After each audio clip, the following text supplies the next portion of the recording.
Yes, you've traveled the world, you've been to Europe and the rest of the world. In Europe, for example, there's a strong culture of documentation. You have some great museums. Do you think that mechanism sort of democratizes the process of art and art making? Does it make it accessible to people?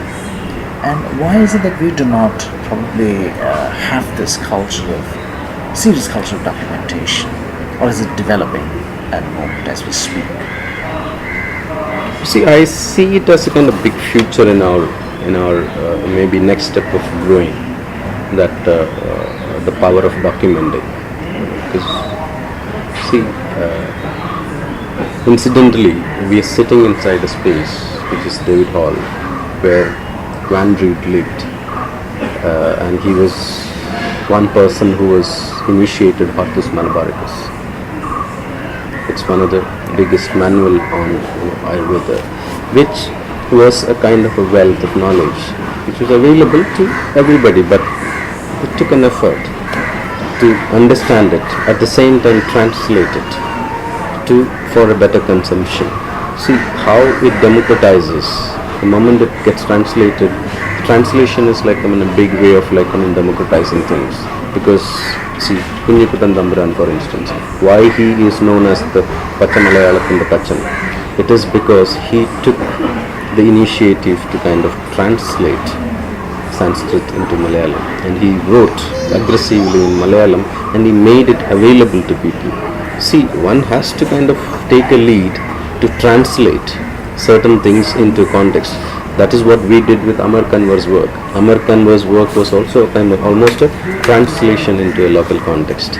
You could read and understand what one should know. So the translations are also possible even through visual expressions.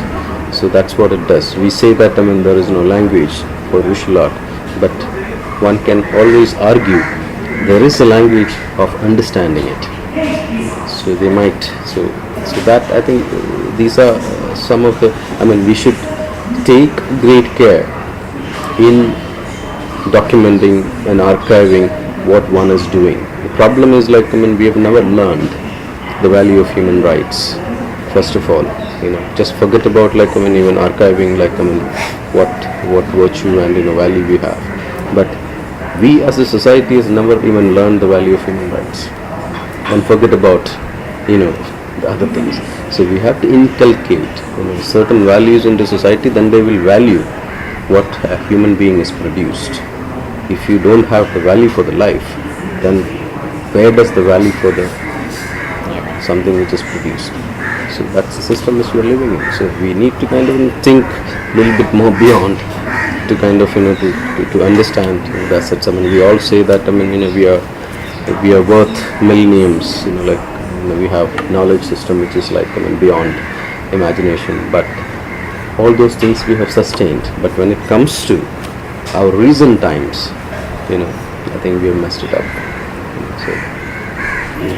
Just from a cultural politics perspective, do you think the Biennale, the Kochi Business Biennale, marks a kind of the beginning of a departure in Kerala and in the larger context of India?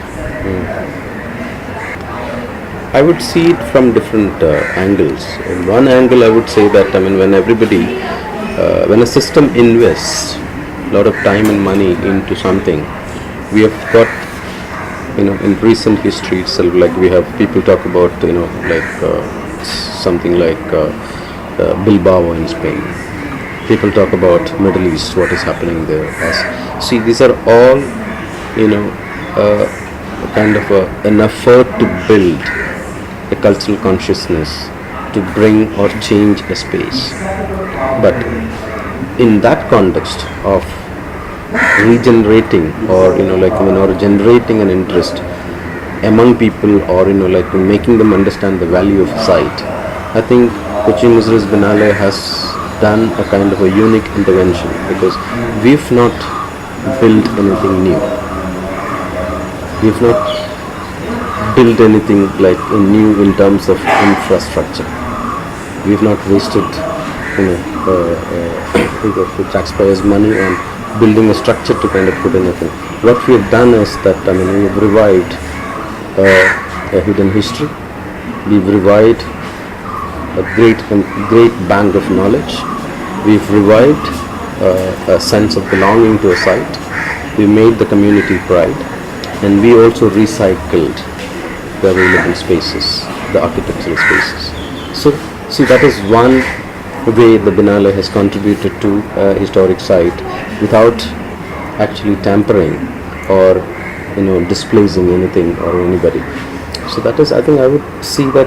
That is one of the the greatest value of the biennial. And in another context of Indian art practice, the way Indian art history has been evolved. See, the Biennale's contribution is like big because it has brought back a sense of emotional relationship, art and artist. And artist is somebody who should be respected. He's a creative being. He is somebody who tells you stories. He's somebody with an amazing capacity. So in that context, Kochi has become part of an ecosystem, which is a very needed ecosystem. So I think we have to look at and in the context of politics, social issues, Kochi can become a kind of a site for conflict resolution because the historical depth which it sits on. So it has actually affected people of or arguments of all kind. So I would see that the Biennale is not just an art project. It is a project almost like an investment into human mind.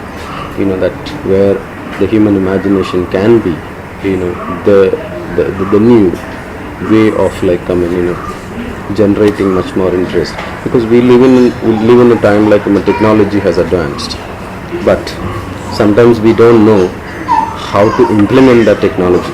So human imagination plays a big role. So Kerala is an example. Through globalization, human imagination has been celebrated. The ideology is discussed, and if you take Kerala's history 100 years before,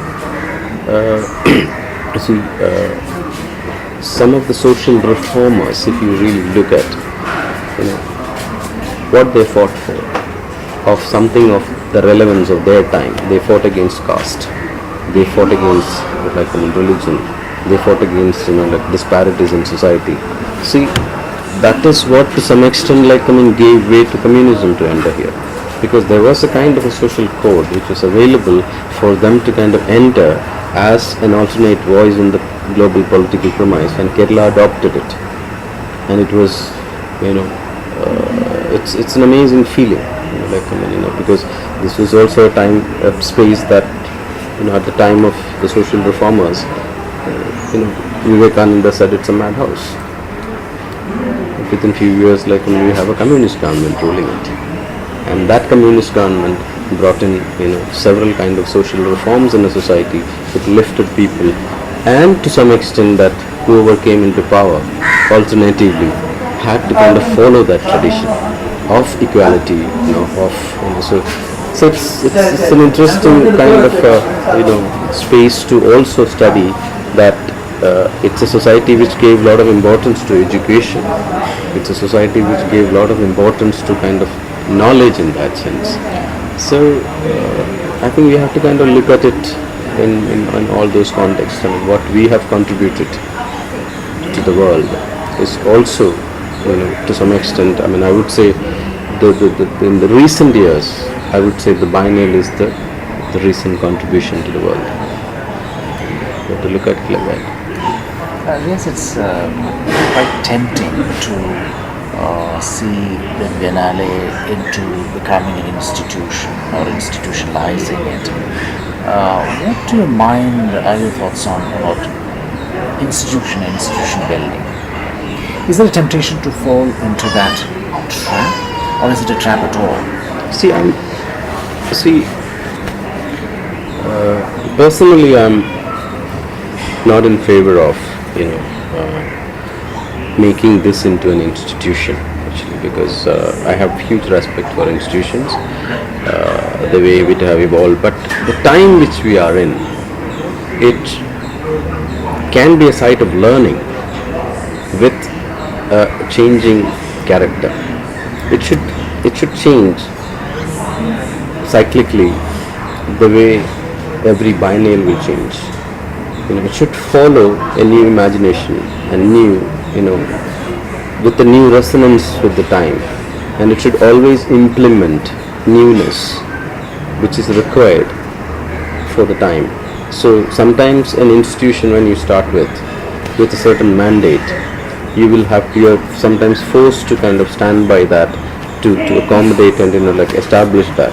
But I would say, because we also work in a format of a biennial, where every 2 years the cycle will change and new show will come and the thinking will change, the new ideas will emerge.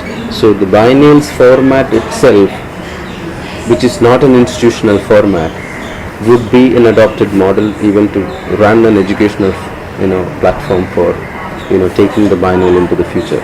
Because then we can keep adopting, because the model which we are also thinking at for KBF Learning, it's not an institutional thing, but the Bakshi Biennial Foundation, we are taking an initiative to kind of start KBF Learning. So the learning is the key. Whether you operate as an institution or as a foundation or as a unit of people, you keep bringing people into, because Kochi is also a site of travelers. Kochi has also been known as a site of adventures. Kochi has also been known as a site of greater amount of engagement. And Kerala's tendency to be very argumentative, it is also a tendency of the nation to some extent, which is very evident, in the kind of solidarity which we're seeing among people to kind of fight egos. So I think I wouldn't say that Kerala is the only special space for that, but we are seeing that there is a tendency among human beings to be,